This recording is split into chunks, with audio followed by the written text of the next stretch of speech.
The following interview is being conducted as part of the Price of Freedom project by the Madison County Military Heritage Commission to inform our community of the sacrifices made by those in the military on battlefields around the world. We wish to thank the Huntsville School System and the ETV Broadcast Center for their help in presenting this military heritage program. Hello everyone, I'm Tom Kennemer. Joining us today is U.S. Army veteran Richard Goldsmith. Richard is the recipient of the Silver Star, our nation's third highest medal for valor, the Bronze Star Medal with Valor, the Distinguished Flying Cross, the Air Medal with Valor, and a Purple Heart for wounds he received while serving in combat in Vietnam. Richard served 30 years in the U.S. Army and retired as a full colonel. He was inducted into the Madison County Military Heritage Hall of Heroes in 2015. Richard, it's a pleasure to have you with us today, sir. Thank you for your time. Good to see you again, Tom. We appreciate it. And with your permission, I'll address you as Rich for the remainder of the interview. Is that okay? Tell us a little about yourself. Are you from this area? No, we moved here in '05, and in my life, I was born into a military family. I was born about the time my father got integrated into the regular Army in 1941. So things were just, in December of that year, that's when he was in the Army as well, you mentioned. Right, And he had been in the National Guard in Idaho, and then he got integrated into the regular Army, and it was time to get ready to go to war. So from the time I was born, I was moving around with an Army family. Wow. I guess it couldn't have been that bad because I decided I'd follow the same route. So he stayed in for 20 years? He stayed in for 25 or 26 years, Officer, enlisted? He was an officer. He retired. He started out as a second lieutenant and retired as a lieutenant colonel. And where were you born? What state? I was born in San Diego. San Diego, okay. Yes, I left when That's a Navy town, Rich. Yeah. Well, that's why I guess that's why I left when I was 9 months old. Right. I wisely took my parents with me. Now, do you have brothers and sisters in the military, connected to the military? I have, or did have, 2 brothers and a sister, and I'm the oldest, and so my next younger brother went to the military academy as well, but he got leukemia and had to get a medical discharge while he was still a cadet. I see. My other brother went to Texas A&M, was in the Corps there. Was pretty gung-ho military, and he became a colonel in the 49th Lone Star Division, DISCOM commander. We were very proud of that. And my sister married an academy graduate herself. Wow. And they're still living in the old family home in College Station, Texas. Is that right? Okay. So it was just, at some point, you've probably felt, well, I'm going to go in the military at some point in my life, right? Well, I admired my father. Right. It's just amazing, though, that when you're a kid, you don't really know what your father does. I mean, I knew he went off to work in uniform. That was, right. And I knew that I could go down to the training center where he was in charge of and use their basketball court. But I don't know. I just admired him so much. I wanted to do what he did. I said I'd like to get in the Army after high school, and he said, well, one good way to start would be to apply for the military academy, and by God's grace, I got in. And now, so you graduated in '59, and tell us. 63. I started in 59. My mistake. Now, tell us about you graduated from high school, and then you got your appointment to West Point. Tell us about it. I know you're very excited about that. Well, getting the appointment was pretty exciting because we all went down to the post office and took a civil service exam. And lots of people from all over the state of Kansas, that's where we were living in. I see. And it's where I went to high school, Topeka. And one day we were reading the newspaper, and there was a little article on the front page and down the corner there, and it said the civil service exams, and 2 people came out top were myself and another guy, and we were both going to get appointments to the academy. That's how we found out. Wow. So you weren't alerted beforehand? No, I thought it'd be a good idea to call our congressman and say, was that really true? But wow. Yes, I went there right after high school, and it was a bit of a shock. I know your family was excited for you, though. Right? They were very excited. In fact, Mom and Dad and the rest of the family were on their way to Germany for another assignment. They dropped me off at the academy and went to Germany. Wow. You're on your own, kid. Go for it, right? Now, I think the perception is that you just learn about discipline and all things related to the military if you go to West Point. But West Point is a lot more than that. Talk about the different things you can study at the academy. Well, when I was there, West Point was still an engineering school. Everybody had the same general engineering curriculum. Mm-hmm. Every course was related to math or engineering or some facet of that. Mm-hmm. And then when we graduated, we had a choice of 5 combat arms branches to choose from. Mm-hmm. And actually, our class was the very first class that had 2 electives in our senior year. We thought that was wow, what an expansion, right? Right, but now they've got 40-some majors, and you can major in everything from humanities to science to engineering. Wow, yeah. And then when you graduate, when kids graduate now, they can go into any one of 17 branches, anywhere from infantry to cyber. And the idea of cyber being a branch seems a little strange to me still, but 17 branches. Didn't have it back in the day there. No, they didn't even know what it was. no thoughts of it. We were using slide rules. We didn't even have calculators. We were talking before, just a few minutes ago, and you were talking about, before I think you started at West Point, tell us about the height. Okay. That was so interesting. You mentioned somebody from the class of 60. Yeah. And when I got there, the class was 60, were firsties, seniors. Yeah. And every senior in one company would be within a quarter to a half an inch of the same height. Yeah. Because you were assigned based on your height to the various companies in the brigade. And so when I got to K1, which was a runt company, or had been for years, decades, everybody was mixed up except for the firsties. The seniors, they were still all this high. So they made some changes after that, right? Well, yes, because of those assigning people by height, there were some undesirable the desirable side effect was the brigade really looked good on parade. Yeah.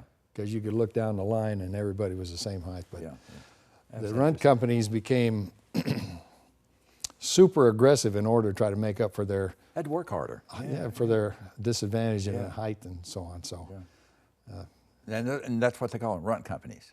Well, where the small people were, the ones that they were always the same run companies every year. Yeah, right. Now, Rich, not all of those who graduate from West Point spend 20 years or more in the Army. Is there a certain time commitment that is required? Yes, and it's been the same for quite a while. When you graduate and get commissioned in one of those now 17 branches as a second lieutenant, you're obligated for 5 years of active duty.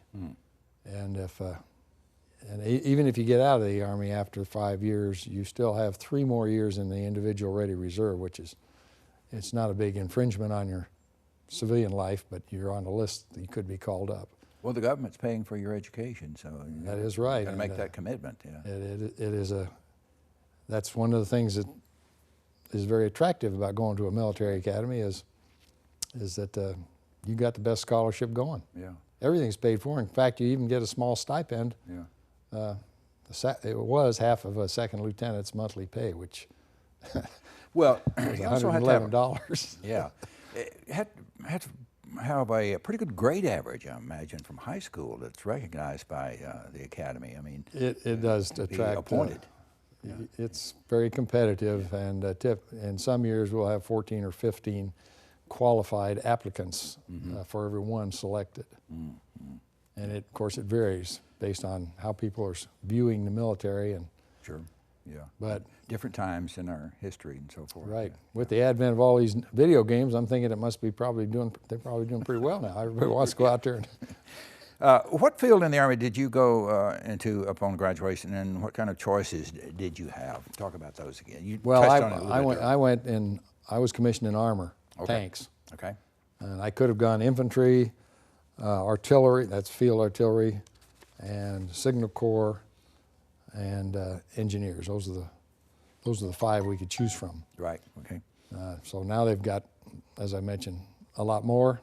And during my time as an armor officer, I pretty much spent all my time as an armor officer or armored cavalry, except for those 2 years in Vietnam when infantry branch needed help. They didn't have a lot of need for tankers in Vietnam, so I was an infantryman those 2 years. Why did you choose armor?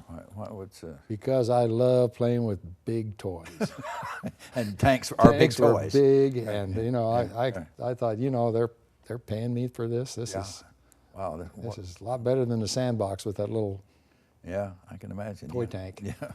Now, where was your first duty station, and what was that like? Fort Carson, Colorado. I was in the divisional cavalry, armored cavalry squadron there, and typically with a division, it was a mechanized infantry division.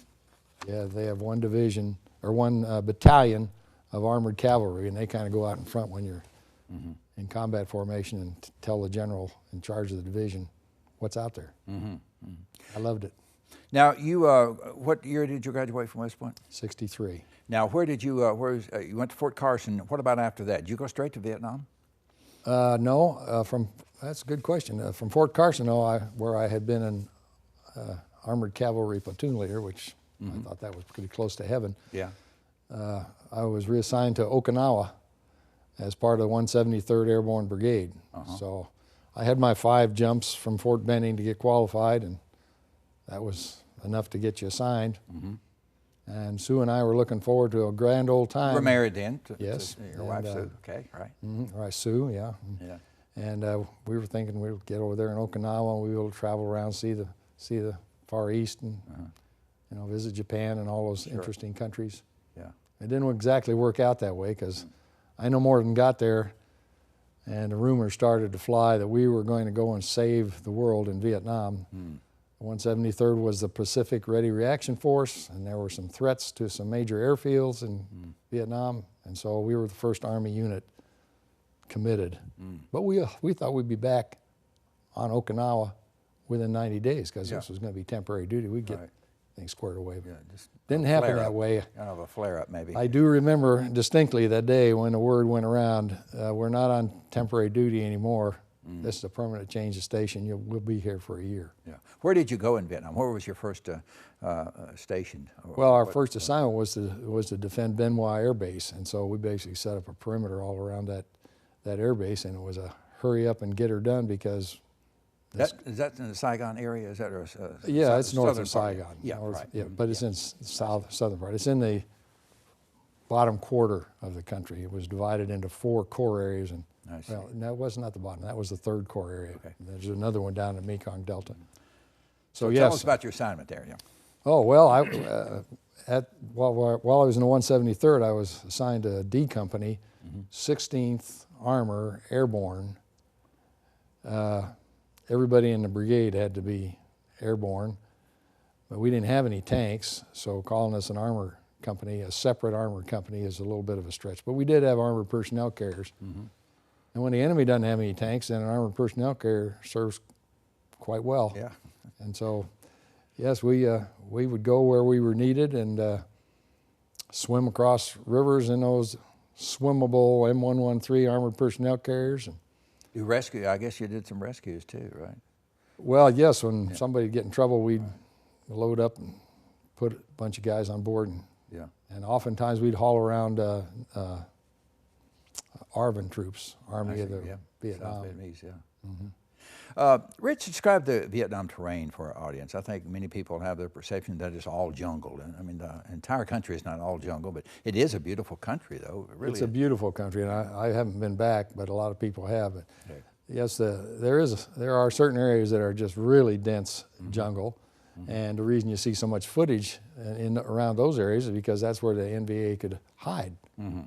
But there are open areas, there are plains, there's mountains, and there's a long coastline on the east side. Right.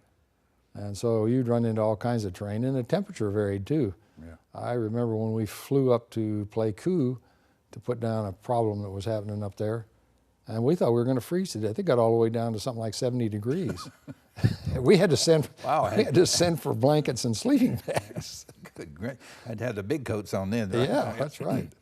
Now, when you had some free time, let's say after a mission, I know that wasn't too often, but what could you do for relaxation? And I always like to ask the question: did you have barracks, or did you sleep in tents, or on the ground, or what? When you were at your first assignment? Well, we had a base area, which we would come back to, and our base area just would get better and better as we would find ways to improve it to get us off the ground, so we weren't sleeping, Right. you know, on the ground on a poncho. Yeah. And then get a roof over our head, and we built these things with tin roofs and so on. Everybody called them HoHs, and so I mean there wasn't any air conditioning, but at least you could find some shade and get off the ground. My first night in country, I remember being awakened, all still dark in the morning. There was splashing noise. What could that be? And I opened my eyes, and there was a little puddle because it had rained that night, right by my head, and there was a Vietnamese caterpillar, centipede, swimming across that puddle. Making all that noise. That thing was about 7 inches long, and you can see them in these little zoo type thing. It's got red legs and a body about as big as around my finger, and I thought, oh, I would not like it if he were to crawl in my sleeping bag. Big bugs in Southeast Asia. Yeah. Yeah, there are lots of them. and lots of them. It was the right. little ones that bothered us the most, I think. It was the leeches and the mosquitoes. Yeah. So what did you do for relaxation? Could you guys watch movies or anything like that? No, I don't. We did have Bob Hope come. Oh, to your base camp? He came to Benoit, but Okay, you know, sure, you went up there. It Yeah. was close enough. Right. And yes, when we came back from a mission, it was mostly catch up on sleep. Yeah. And eat something besides sea rations, and then write letters home. Yeah. And get ready for the next trip out into no man's land. Talk about Bob Hope. He was inspiration to a lot of servicemen. It was kind of cool to be able to actually see him. Brings a part of the states back right That's to right. you, you know, and One cracks of the jokes, you know. His favorite lines is he brings out Joey Heatherton or somebody and says, just want to remind you what we're fighting for, you know. Yeah. It always gets a good laugh. Exactly. I'm sure you formed lasting friendships in the service. Do you still stay in contact with a lot of your friends that you made? I mean, you served 30 years now, but that's... We made a lot of friends in the Army. There's most wonderful people and lasting friendships. Some classmates from the academy, some people that I knew in Vietnam, some others on just our many assignments here and there. I spent quite a bit of time at academic institutions, both as a student and then later as a faculty member, and made a lot of good friends there. Yes, if I went through our list of our closest friends, almost all of them would be from our military experience. You go to reunions? You and Sue go to reunions around the country? Yeah, as a matter of fact, when I commanded a tank battalion in Germany, we had, it was one of these ones that went over there, took the flag from Fort Carson, and the battalion task force went to Germany, and then I came in later and took command. So that battalion was only over there for about 6 years, 5 years, and then it came back to the States. They furled the colors and it went away. We have a reunion every other year of the people that were in the battalion during that time. First of the 70th Armor, strike swiftly. Yeah, yeah. We were fighting the Cold War, and of course I wasn't able to defeat the Soviet Union or the East Germans on that trip, so they sent me back again later. On your second tour. Try it again. Rich, tell us about the mission in September of, pardon me, in 1969, for which you would receive the Silver Star. Talk about that mission for us. Well, that was, I had just been assigned to the 25th Division, and they told me I could choose one or two companies. I told them I wanted to command a company. I really wanted to be with tanks, and they said, we don't have any tanks. Yeah. So you can have your choice of mechanized infantry companies. We got 2 of them that just came open. Right. I said, really? Tell me about them. They said, well, one of them, the company commander just got killed, and the other one, he got relieved. I said, well, I'll take that second one because, you know, I figured they must be in sorry shape and I couldn't go anywhere but up. Right. So I joined that company at a place they called the Holiday Inn because it was a place for companies to get themselves back together again, because this particular company had taken a friendly artillery round, had landed short and wiped out a platoon, and the morale was, and the company commander had been relieved, and it was pretty sorry. So they introduced me to the company in Tay Ninh. which was where the Holiday Inn was located. And I spent the next couple of days getting some maps, trying to meet all the leaders, the platoon leaders, the first sergeant, the platoon sergeants, follow everybody into the bleachers and introduce myself.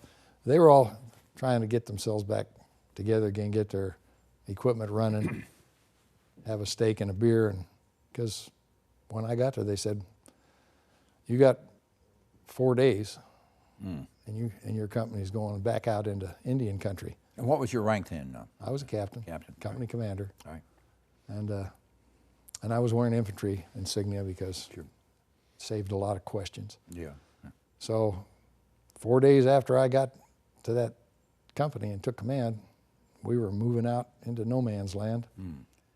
And 3 days after we got into the jungle, we ran into at least a regiment in size, NVA regiment. We were out in the heavy jungle where they were using it as cover so they could move divisions from the north to the south. And thank goodness for my forward observer. I am a great fan of field artillery.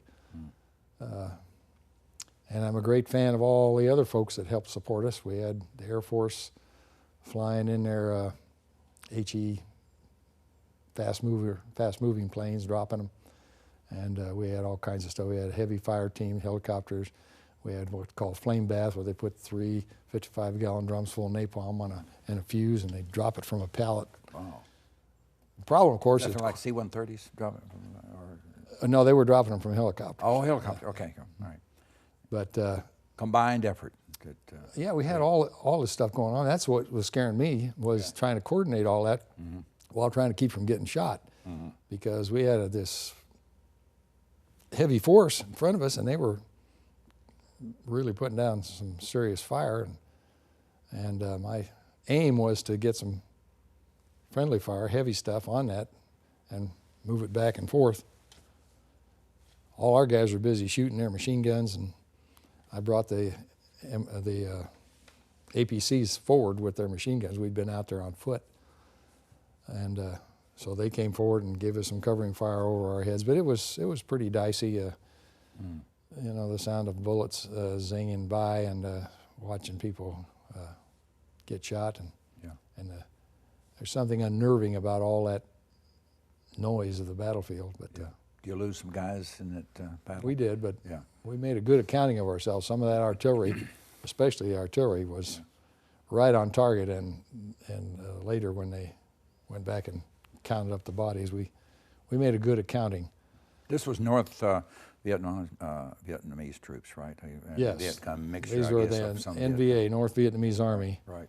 We had two enemies over there. We had the NVA, which was the uniformed, trained units up to division size, and then all the way down to these little Viet Cong guys who were running around in we call black pajamas. That's what they looked like, hiding out in villages. And they didn't go back north. They lived in the villages or hid out in the woods, and then so yes. But this was an NVA force, and we were concerned that we'd be overrun. Sure.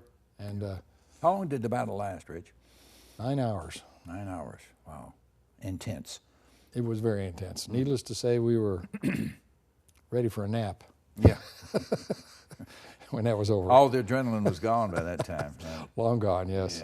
Yeah. So that was the day that I was awarded the Silver Star. But were you awarded frankly, in the field, or were notified later that you would receive the Silver Star? Or? I was notified later. I see. Yes, but quite frankly, I was doing probably what any infantry company commander in similar circumstances would have done.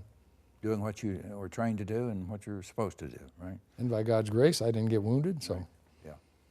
How about talk about the other Valor Awards you received? Was it for action you took during this time period? But if you mean by this time period, like the second tour, but not in that battle. I see. Yes, during my second tour over there, I started out as a company commander, and then later on I became a battalion S3, and I spent some time defending engineer Rome plows.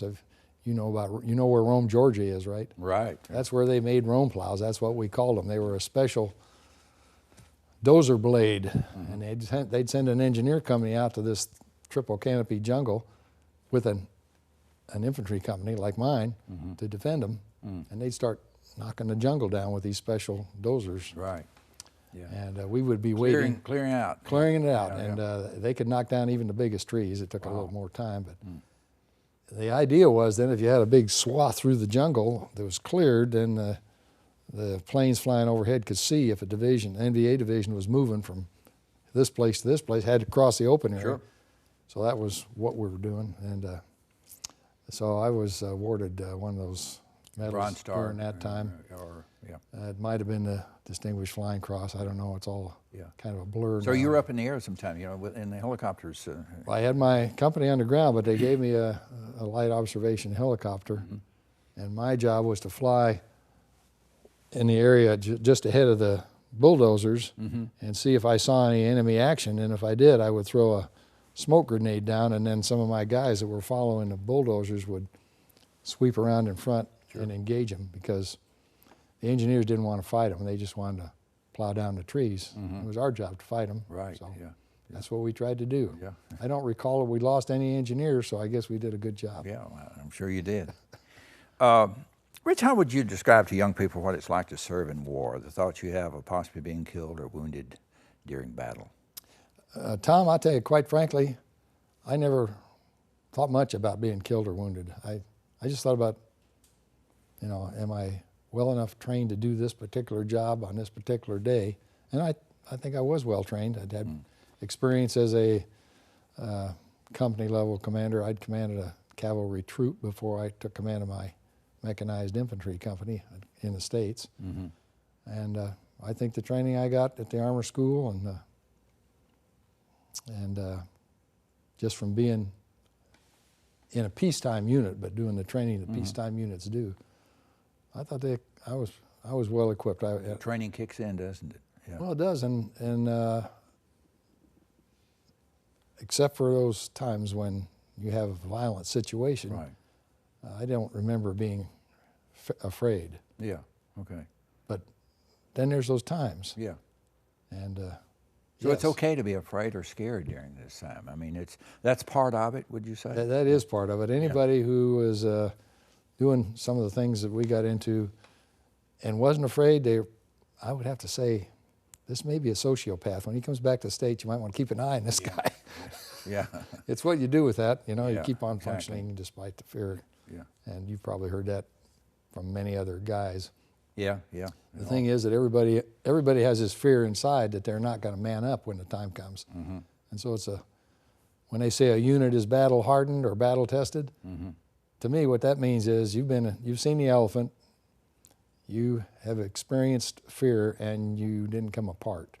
So you can do it again. Right.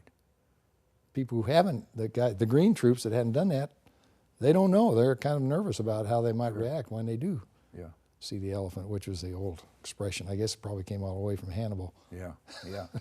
I've heard that. Now, share with us who or what prepared you to take the actions you did in combat. And, and a lot of the veterans I talk to will say, well, it's my upbringing, my dad, of course, your dad was in the military, or a tough sergeant, or the days at West Point. What do you think helped you the most while you were in combat? Well, once again, I go back to training, but we had some really good soldiers over there. As the war progressed, the quality of the soldiers that were coming over as replacements began to decline. But when I was in the 173rd in 1965, this was a elite unit with some really good guys. And my platoon sergeant, Staff Sergeant Wentz, man, he could teach a lot, and he'd been in Korea, and I learned a lot from him. And he knew what he was doing. Yes, indeed he does. He did that first night that I alluded to a minute ago. Yeah, it was just like in training movies. They said, "Okay, Goldsmith, your platoon's got from that bush over there to that big rock over there. The enemy is in that direction. Yeah, dig in." yeah, and we only had a few hours of daylight, so man, we were working like crazy. And then we went out and chopped down all the bushes so we could have fields of fire. And then that night we killed everything that moved, every mouse.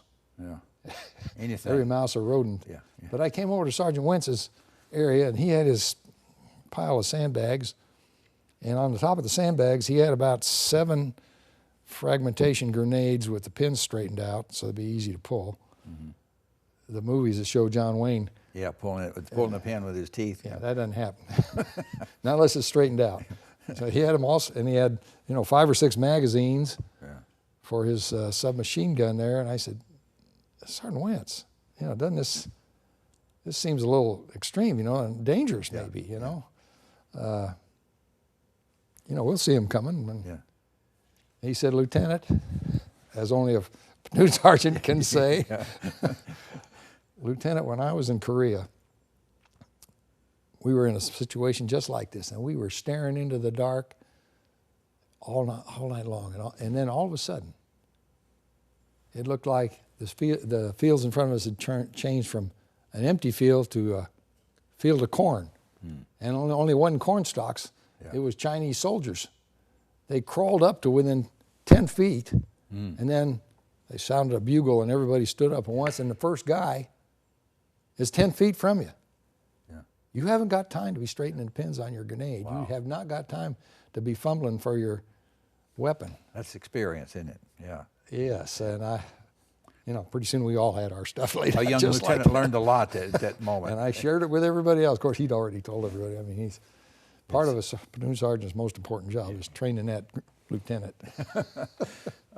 Did Sergeant Wentz make it through the war? He did. Good. That's In good. fact, when he came back from Korea, he'd been a private. He made his sergeant's stripes. In fact, he was the acting company commander as a private for a few hours in Korea. Good gracious. He was the only one alive that could find the radio. But fortunately, we didn't run into any of those. If you've watched any of the TV shows lately, the code word broken arrow. That's what they say. That's what they put out over the radio when a U.S. unit looks like it's going to get overrun. Annihilated, yeah. So we didn't have any. I didn't have any broken arrows called on me, but I knew when we heard one, we were going to help them. Yeah. Do you often wonder, would you do it all over again? Tom, I'll tell you that on my first assignment, when we got out to go out in the desert for a big exercise Desert Strike. Yeah. And I got to romp around the desert with my armored cavalry platoon. Yeah. I said to myself, if they're going to pay me to do this, I'm not giving up this job. Felt that strongly about it, huh? Yeah. Well, then there were those 2 years that weren't quite so much fun, but the rest of the time, I loved it. Yeah, yeah, yeah. I love soldiers. I love tanks. Yeah. Well, you spent 30 years in it. That's right. And I was still having fun when I got that phone call that said, Rich, I just got to remind you, soldiering is a young man's sport. And you no longer qualify. So you have to make a decision at that point, right? Your retirement is around the corner. You were wounded during your time in Vietnam. Talk about that experience, and it did affect your career in the Army? I was infantry battalion S3 then, still a captain, but flying around in that same light observation helicopter, HoH 6. And every day I would fly around the area that we had assigned to the battalion and try to find evidence of enemy activity. Then I'd come home and I'd write an operation order and have each of our companies go out and search through the area to see if the enemy was getting closer to the main divisional base camp. Well, I was out there one day flying in that little helicopter, just myself and my pilot, and I had one guy in the back seat. That's about all you wanted to carry. And I saw some holes been dug in the side of a little hill, looked like, and some clothing bits and so on. I said, well, let's go take a look at that, see if there's anybody there where that's just old. So I had my pilot fly down and give me an open door side view of the holes, and I fired off a bunch of rounds to see if it stir up any activity. Yeah. I didn't see any signs, so I said, okay, let's go on to the next place we're going to look at. He turned the helicopter around. We were about 50 feet off the ground and just starting to pick up speed when I heard that very recognizable sound of an AK-47. And I knew somebody was shooting at us, but he didn't. He fired off a magazine, and one of those bullets lodged in our engine, and it just went silent, just like that. Wow. And just before we hit the ground, it didn't take long, I hit the little button on the floor and said, 2-1, this is 3-1, I'm going down. Yeah. And then we hit the ground hard. Helicopter rolled over, we were hanging upside down for a few minutes. I got out of that helicopter and realizing that the guy that shot me down is, not very far away. And if he's got any friends with him, they're probably headed to this crashed helicopter. Yeah. So the warrant officer pilot had sprained his ankle, and the guy in the back seat was okay, and I was okay. And so I had my car-15. Pilot had his .38 revolver, which wasn't going to be much good, so I had the two of them because he could only hobble, take off in the opposite direction as fast as they could. And I lagged behind a little bit, thinking if there's just a few of them, I can slow them down. Sure. And we did have one smoke grenade, and my assistant S3 had heard the call. And he had run down to the airfield, found a Huey that was warming up. He commandeered that Huey and said, you got to go to this grid court and pick up Captain Goldsmith. And so as we were running away, getting away from whoever was coming after us, we could hear that familiar whop, whop, whop of a That was a good sound. That's a good sound. And when we thought the helicopter was closer than the bad guys, we threw our smoke grenade, and he saw it, swiveled around, and we all ran and jumped on board. And that's when I thought, it must have rained last night, because I must have stepped in a water puddle. Yeah. And then I realized my boot wasn't full of water, it was full of blood, and that was where I got the Purple Heart. And that was from the AK-47? No, that was from crashing in the helicopter. Crashing, okay, yeah. And mangling my leg up against the console. Wow. Yeah. The adrenaline was going. You didn't notice it? I didn't even think about it. Yeah. That's right. When you get that adrenaline rush, it covers a multitude of sins. Now, this was on your second tour of... Yes. Right.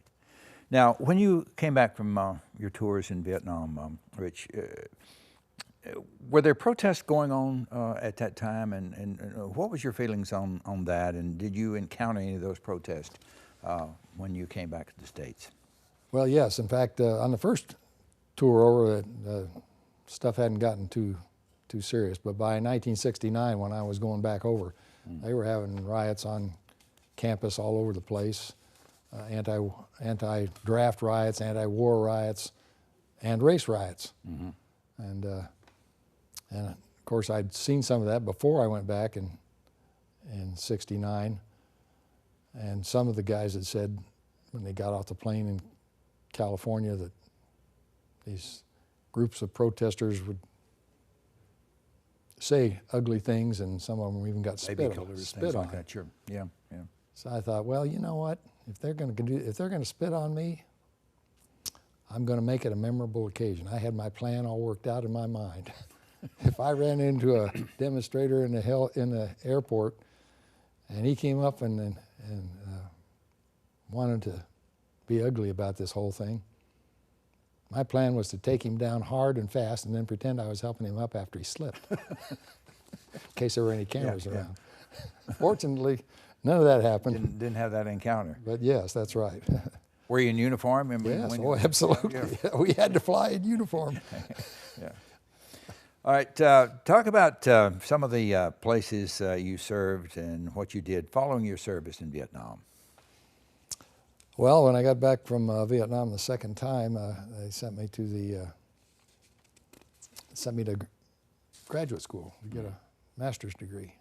I thought that was very nice of the Army, because that meant a stabilized, a 2-year assignment with my family, and no getting up at dark 30 and going to the field for weeks at a time, and that was very nice. And after that, amazingly, they selected me. I got promoted to major, and they sent me to Leavenworth as a student, and I had another great year as a student, and then somebody said, you know, you ought to stay and teach on the faculty. So I took a 3-year tour on top of my time as a student. So that meant I'd been at graduate school for 2 years and now 4 years at Leavenworth.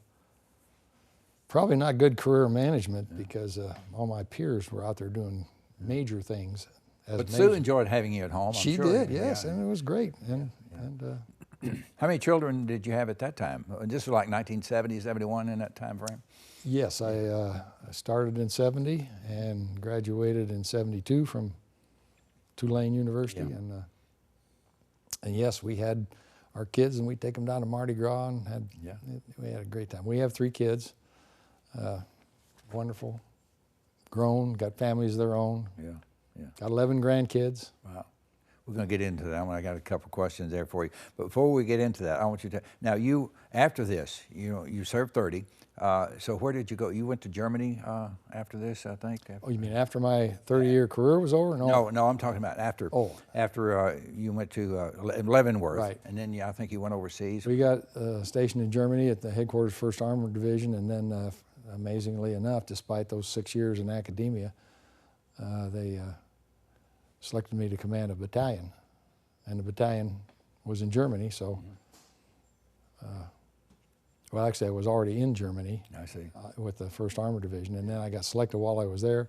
I went off to a Commandus tank battalion that I told you has reunions now every other year. And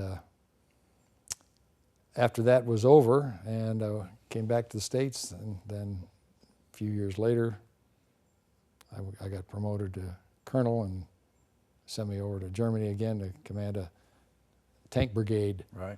3 tank battalions and a mech infantry battalion, all in one. Still with the big toys. Oh man, I had 174 tanks.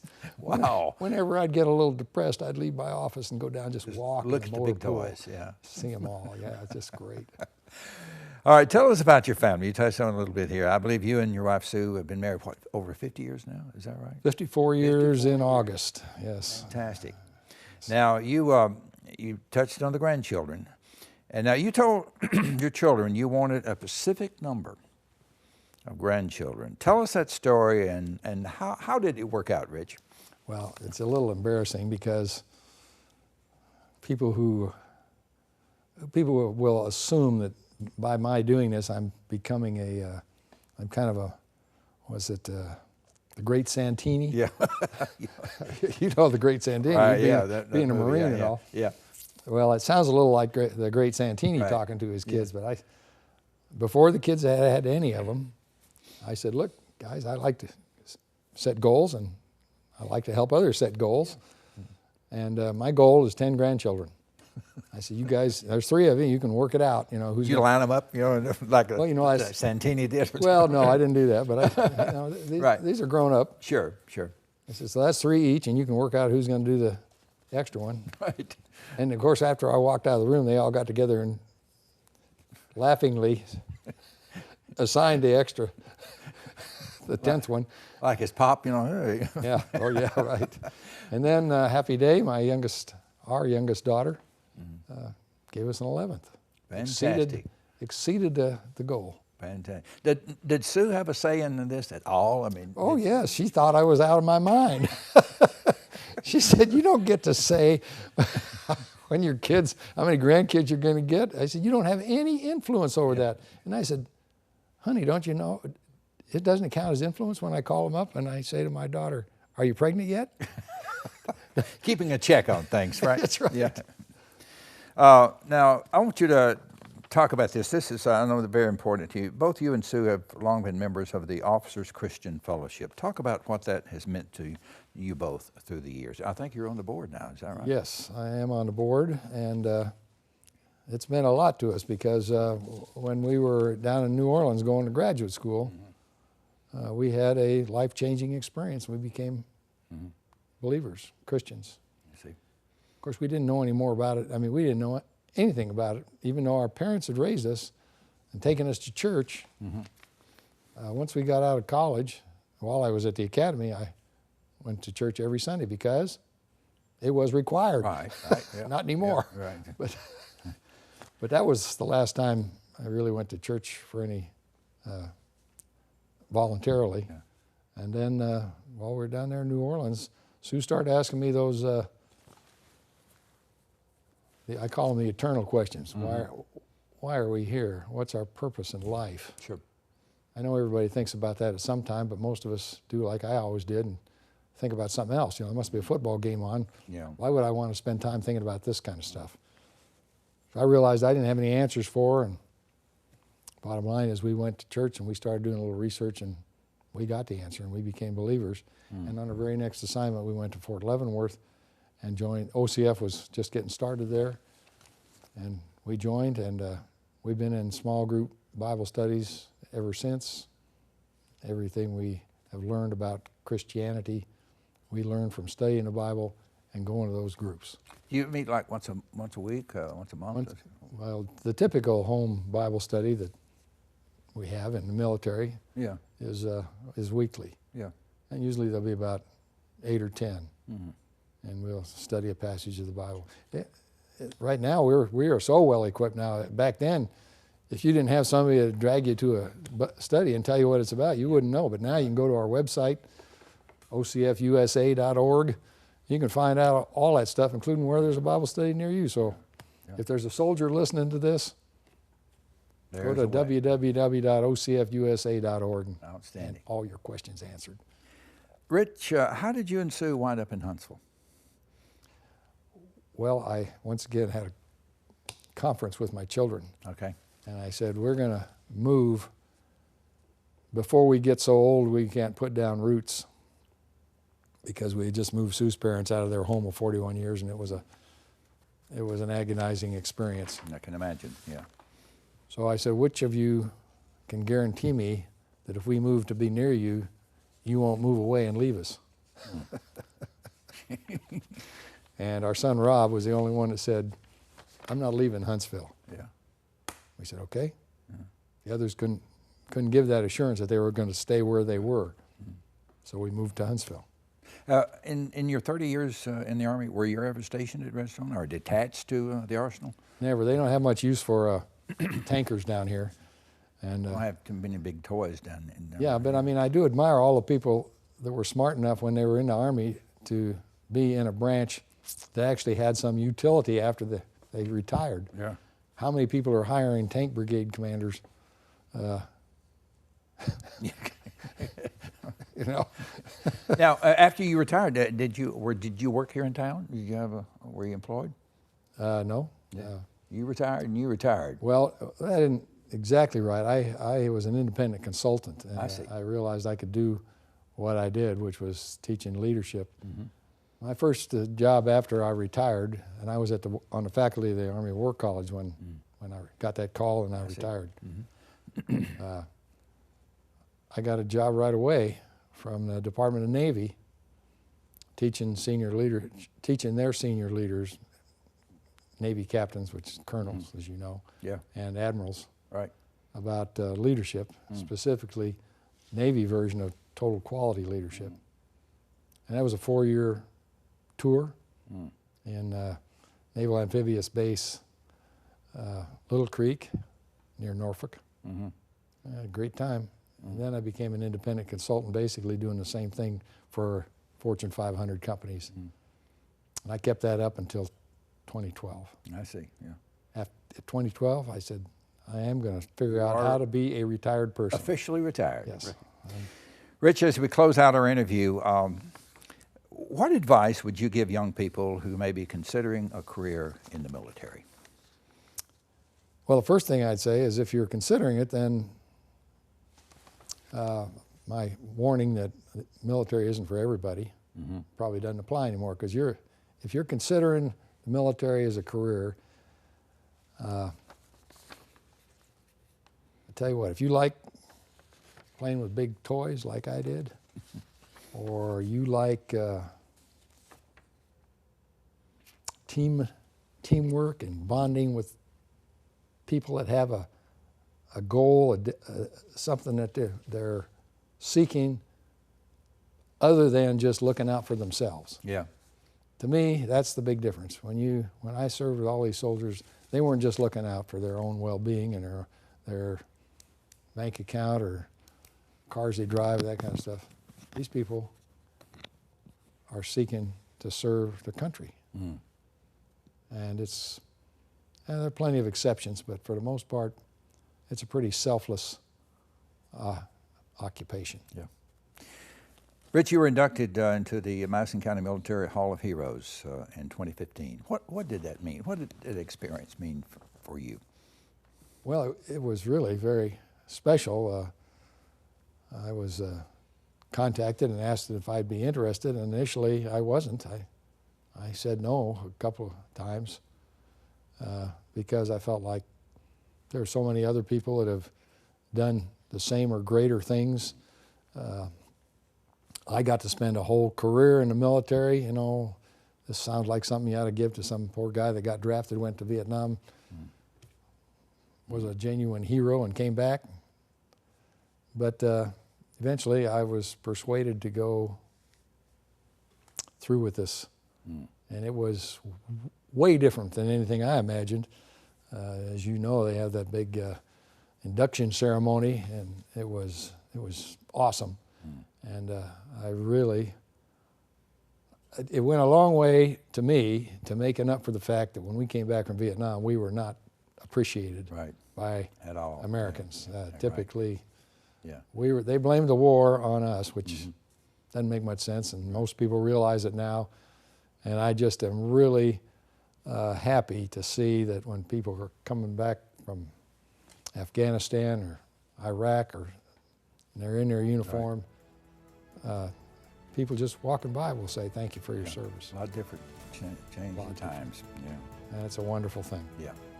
Rich, thank you so much for participating in our oral history interview series and allowing us to preserve your military experience for the people of this community.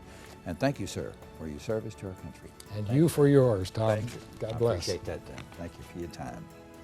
Now, if you'd like more information regarding this interview or any interview in our Military Heritage series, please visit the Madison County Military Heritage Commission website at mcmhc.org. I'm Tom Kinnemer. Thank you for being with us.